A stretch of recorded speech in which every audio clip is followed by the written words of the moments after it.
diz que os padres não só exploraram a mão de obra escrava, como lucraram com o comércio de negros.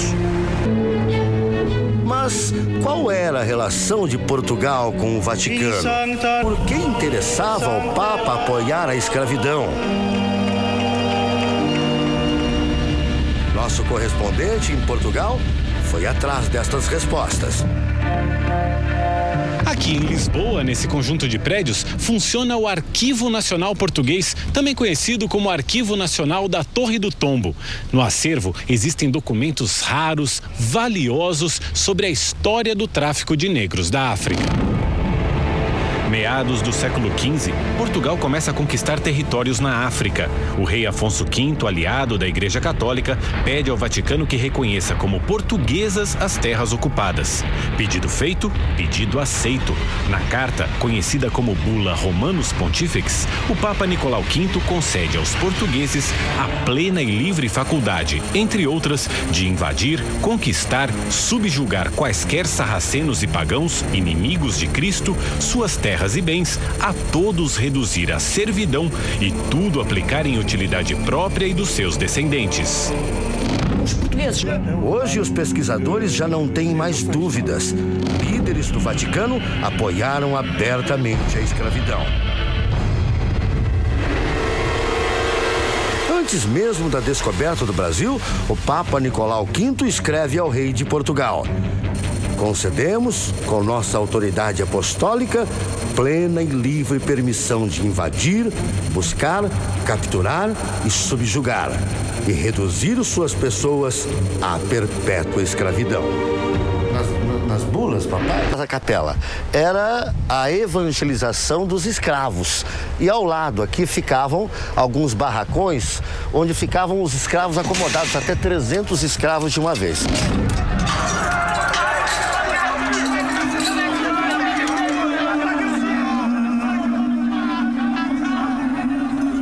Angola produzia escravos na época. Absolutamente. Era um grande negócio. Era produtor de escravos. De escravos.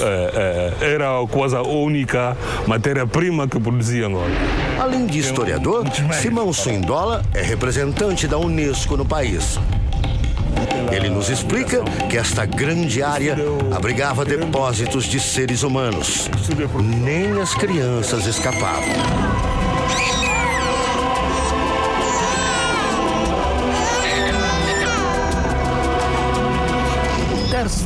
De escravos eram crianças, porque as crianças tinham menos tristeza. As ordens partiam de Portugal e tinham a autorização do Vaticano. Era um trabalho estratégico. Estratégico.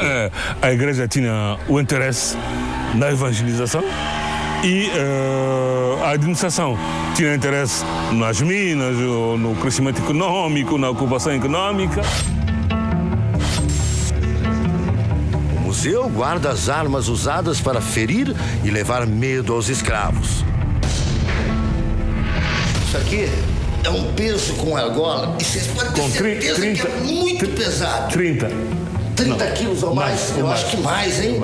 Porque tá muito pesado. E o que acontece? Não dá para fugir. Colocavam as correntes aqui e a corrente no calcanhar, aqui na perna do escravo e preso a esse peso, para ele não fugir. E quando ele tinha que se deslocar, andar de um lugar para outro, o que ele tinha que fazer? Pegar esse peso,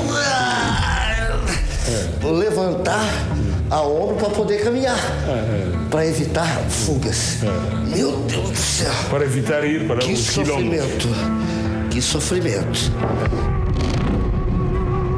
Ninguém era poupado. Um chicote de couro e pau, usado pelo capataz para reprimir o escravo. Isso aqui é um outro tipo de corrente. Ela era presa ao calcanhar, aqui está a corrente, e em volta do pescoço uma espécie de colar aqui também. São colares, Colares. Diferente.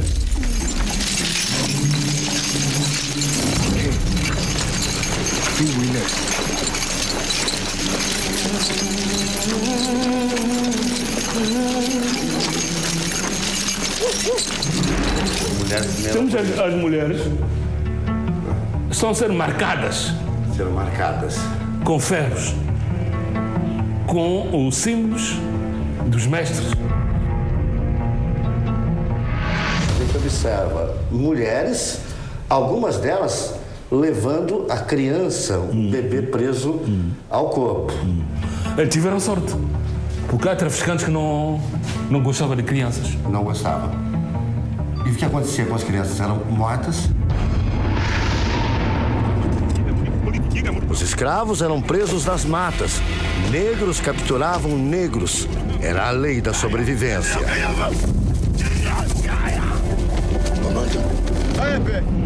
Hoje, os pesquisadores já não têm mais dúvidas. Líderes do Vaticano apoiaram abertamente a escravidão. Antes mesmo da descoberta do Brasil, o Papa Nicolau V escreve ao rei de Portugal: concedemos, com nossa autoridade apostólica, plena e livre permissão de invadir, buscar, capturar e subjugar, e reduzir suas pessoas à perpétua escravidão. Nas bulas, papai, ele dizia isso? Ele dizia que era bom ir buscar a pessoa mais resistente. Mais resistente. Efetivamente, vimos que os africanos resistiram, sobreviveram. No Museu da Escravatura, uma capela chama a atenção. É a parte da conversão. Neste local, a casa tinha uma capela e os negros, os escravos, eram trazidos para cá para a conversão. A conversão para o cristianismo. A pia batismal. A pia batismal está aqui. Tem aqui também uma pia. Temos a cruz. Ou seja, os negros viviam entre a cruz e a chibata. Estas imagens são raras. Foram gravadas há mais de 100 anos no Mosteiro da Bélgica e mostram a forte influência que padres exerciam sobre os negros. Apesar da falta de som, é possível perceber crianças sendo catequizadas. Os pequenos entoam cânticos religiosos. Negros, já acostumados com a nova vida, aqui aparecem vestidos de batina. Já as crianças, tratadas com menos rigor, podem ficar nuas. E agora, aparecem correndo no pátio. Existem poucos registros desta época. Nestas fotos antigas, negros são amarrados pelo pescoço como se fossem animais. Aqui, reis aparecem ainda em suas tribos, ao lado das famílias. Os que têm coragem de lutar acabam mortos. São capturados como bichos, subjugados. E resta apenas executar o trabalho pesado a que são submetidos. Abrem estradas no meio da mata e constroem estradas de ferro.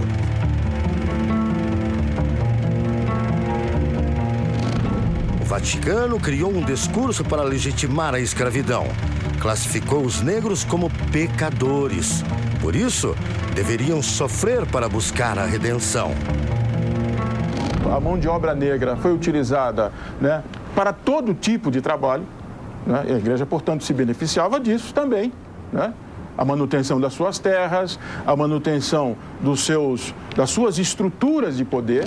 Quantos negros africanos, não só de Angola, mas do Congo, de Benin e de outros países africanos, se tornaram escravos nesse período? Eu penso que houve, as pessoas falam entre 30 e 40 milhões de africanos que chegaram vivos. Deus te bendice. Deus os perdona e os ama a todos. Ala que Deus os perdona. O encaminhamento era difícil. As condições de concentração, os porões nos navios, os suicídios, mutilações, é uma perda. Quase a pessoa que diz que são 100 milhões de africanos que foram atingidos. Uma metade chegou viva, no outro lado do Atlântico, a outra metade no sobreviveu. Os escravos eram amontoados dentro dos navios negreiros. Se o navio levasse 300 angolanos, pelo menos 50 morriam no caminho. Aqui temos uma das cenas, né, mais dramático, né, da escravatura. É o despejo ao mar.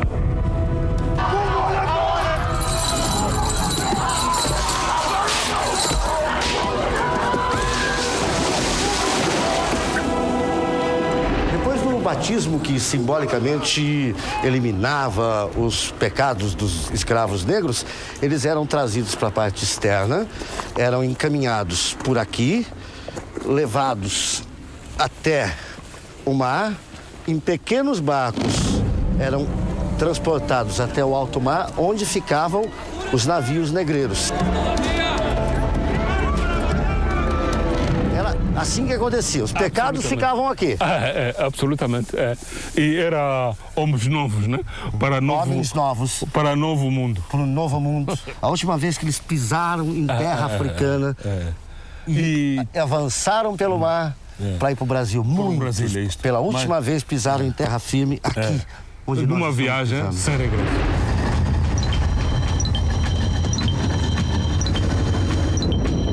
Esse era o momento em que eles deixavam o continente de encontro ao Atlântico. Imaginem o pavor, o medo, o sofrimento. Os navios portugueses saíam daqui direto para o Brasil. Uma viagem que podia durar mais de 40 dias. Viagem que podia durar mais de 40 dias. Eles desembarcavam nos... Quem passa por aqui sente o peso dos erros de quem praticava crueldades em nome de Deus. Eu já vi aqui adeptos a chorar. Chorando? Chorando porque a igreja participou nesta tragédia e vi adeptos a rezar. Pedir perdão. Perdão, a chorar, a pedir perdão a Deus. É o diabo que entrou nas mentes dos cristãos naquele tempo. É um lugar de emoção histórica.